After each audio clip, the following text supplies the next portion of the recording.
Edible oils यानी खाद्य तेल, जो ऐसा तेल जो खाने के काम में आता है, चाहे वो रिफाइनरी प्रोसेस से बना हुआ रिफाइंड मस्टर्ड ऑयल हो, रिफाइंड राइस, सोया, सनफ्लावर, पाम, कोई भी एडिबल ऑयल हो जो खाने के काम में आता है।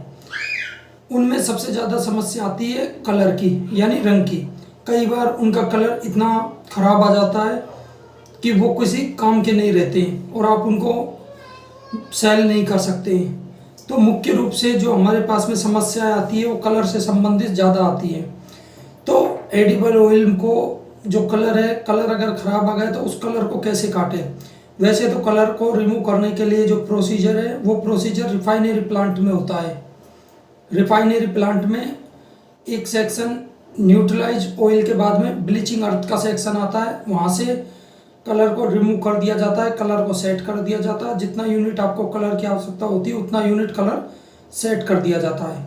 लेकिन कलर को रिमूव करने के लिए मुख्य पैमाना क्या है, जो हम मुख्य रूप से जो एनालिसिस करते हैं, जो रिसर्च करते हैं, उसके अकॉर्डिंग जो आज तक हमने जितने भी कलर रिमूव किए हैं उसके लिए सबसे पहले लेबोरेटरी में एनालिसिस की जाती है।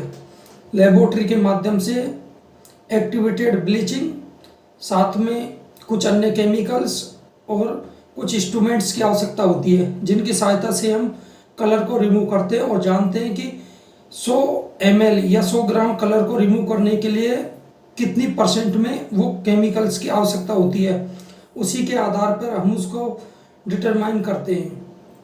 जब हमें लैब के प्रोसेस में पता लग जाता है कि हमें ये कलर निकालना है और उस कलर को निकालने में इतने केमिकल्स की आवश्यकता होती है, फिर हम उसी प्रोसेस को बड़ी यूनिट में करवाते हैं। बड़ी यूनिट में आपको आवश्यकता होती है कुछ इंस्ट्रूमेंट्स की, जिनमें आपको हीट करना होता है, साथ में आपको मिक्सिंग करना होता है, उसके बाद में फिल्टर करना होता है। जैसे लेबोरेटरी में फिल्टर करने के लिए वाटमैन नंबर 1 फिल्टर पेपर काम में आता है, ऐसे ही इंडस्ट्रीज में लार्ज स्केल पे फिल्टर काम में आते हैं। उसकी सहायता से फिल्टर कर दिया जाता है और जो अवशेष बचता है, आपका कोई भी एडिबल ऑयल हो उसका आप कलर रिमूव कर सकते हैं। साथ में जो बचा हुआ अपशिष्ट होता है वो आप साबुन की फैक्ट्रियों को, अगरबत्तियों की फैक्ट्रियों को और भी कई तरह की परफ्यूम फैक्ट्रियाँ होती है जिनको आप सेल कर सकते हो अच्छी कीमत पर। यानी जो उनसे आपका वेस्ट निकलेगा उनसे भी आप अच्छी कीमत ले सकते हैं। साथ में आपका कलर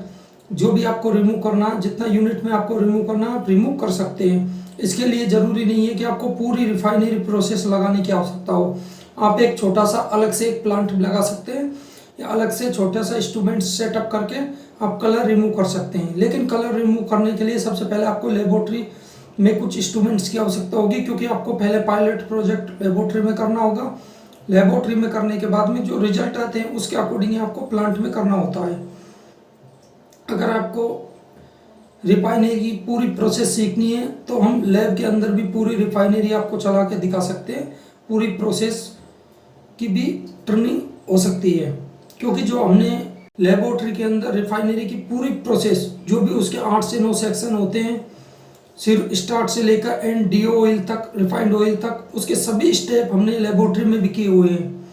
ये ज़रूरी नहीं है आपको लैब में अगर रिफाइनरी सीखनी है तो आप रिफाइनरी प्लांट में जाए, पहले आप उसको लैब में भी सीख सकते हैं।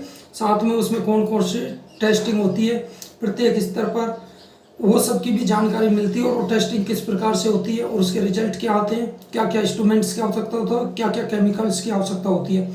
अगर आपके पास भी कोई प्रॉब्लम है जिसमें कोई भी एडिबल ऑयल, चाहे मस्टर्ड, सोया, रिफाइंड, सनफ्लावर, राइस, किसी में भी कलर ठीक नहीं आ रहा है और आपको कलर सेट करना है, इस तरह की प्रॉब्लम है, या फिर झाग की प्रॉब्लम है, फोमिंग की प्रॉब्लम है, या फिर लैब सेटअप की प्रॉब्लम है, एडिबल ऑयल्स में लैब का सेटअप कैसे करें, रिफाइनरी प्रोसेस, सॉल्वेंट प्रोसेस की आपको लैब टेस्टिंग सीखनी है और रिफाइनरी प्लांट आपको लेबोरेटरी में चलाना सीखना है, तो आप हमसे संपर्क कर सकते हैं।